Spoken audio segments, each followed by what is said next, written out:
Towering in gallant fame, Scotland, my mountain hame, high may your proud standards gloriously wave, land of the high endeavour, land of the shining river, land of my heart forever, Scotland the brave.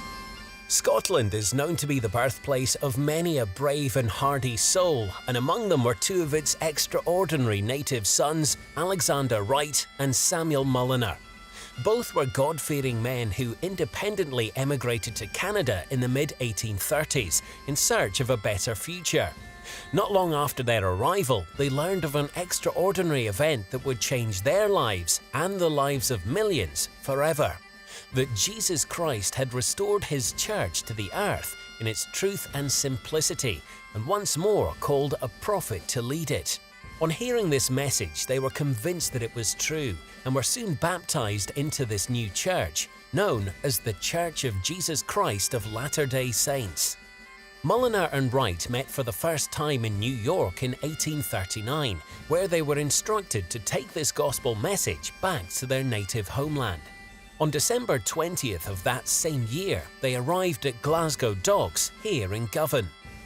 The ships they travelled on had been continually rocked by winter gales, and on arrival both men were unwell. Samuel Mulliner was suffering from a bad cold, while Wright had a severe case of smallpox that so disfigured his face that his own parents would fail to initially recognise it.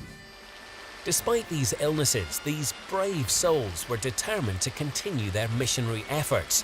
Elder Wright, almost blinded by the swellings around his eyes, walked over 120 miles in driving winter rain over 3 days to visit his parents in Marnock.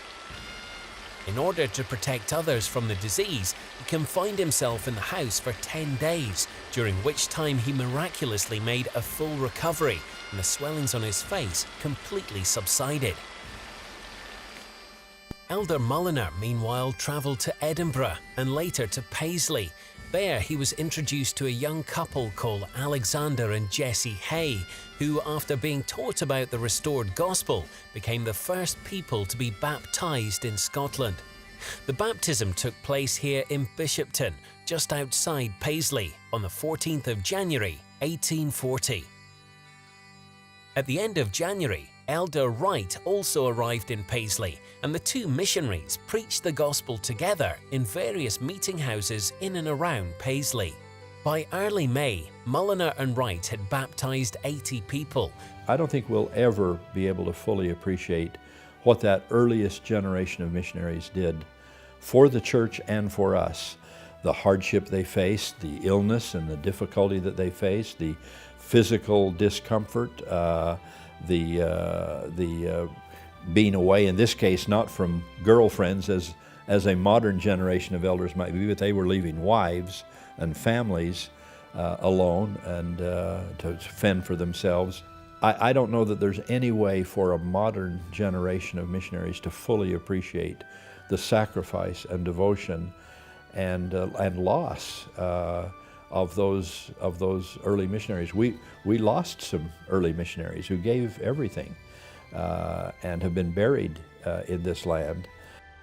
Orson Pratt, an apostle of the church, arrived in Scotland and met with the missionaries. He had been assigned to establish the church in Scotland, and on the 8th of May, he organised the first official branch in Paisley. Elder Pratt left Paisley to preach the gospel in Edinburgh, where he found the people to be unreceptive to his message. Concerned by the lack of progress, he climbed many times to the top of Arthur's Seat, this rocky crag that towers 823 feet above the city. There, he dedicated Scotland for the preaching of the gospel and pleaded with the Lord to deliver to him 200 souls. By the time Orson Pratt left Scotland in March 1841, his prayer had been answered. One of the traditions we have in our church is that a location is found to dedicate that land for the preaching of the gospel, for the spreading of our message. And Orson Pratt chose to do that on top of Arthur's Seat. And you could imagine him being up there, and it doesn't matter what the weather is, it's always windy and blowy on top of Arthur's Seat.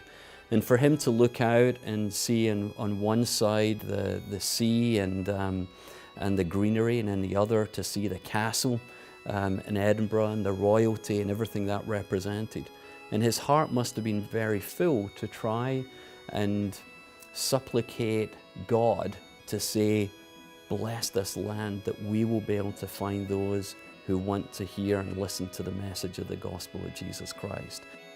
Over the next 20 years, over 10,000 Scots would join the church, and more than 7,000 of them would subsequently leave from the docks here in Greenock to emigrate to the United States to build a new life and help build the new church there. Immigration went on so long that if everybody had stayed here, I think the headquarters of the church would be in the British Isles today. That's how great the missionary harvest was. As the years passed, hundreds of missionaries from all over the world would continue the work of elders Mulliner and Wright. One of these missionaries was a young man called David O. Mackay, who served his mission in Scotland from 1897 to 1899. One day, he was feeling homesick after being in the mission for just a short time and spent a few hours sightseeing at nearby Stirling Castle. When he and his companion returned from visiting the castle, they passed a building where the stone above the door had a carved inscription of a quotation, usually attributed to Shakespeare, which read, "Whate'er thou art, act well thy part." This message had such a profound impact on Elder Mackay that he used it for inspiration, not just for the rest of his mission, but for the rest of his life. It is also a motto of every missionary that has served in Scotland since. Elder Mackay returned to Scotland exactly 65 years later, in August 1962, as the prophet of the church to organise the first Scottish stake, not unlike a diocese in Glasgow. Over 2,700 members met that day in St Andrew's Halls. As President Mackay came to organize the Glasgow stake, first stake in Scotland in 1962, I was a missionary in London at the time, and I got to go to the airport to greet him as he flew back from organizing that stake, and he was aglow. Having been in Scotland, his homeland, the Mackay that he was and is, and having been able to organize that first stake, it really meant a lot to him personally.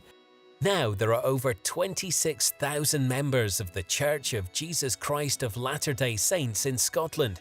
They look back in gratitude to the incredible efforts of Elders Mulliner and Wright, whose Scottish courage, faith and determination ensured the establishment of the restored church in the land of the brave.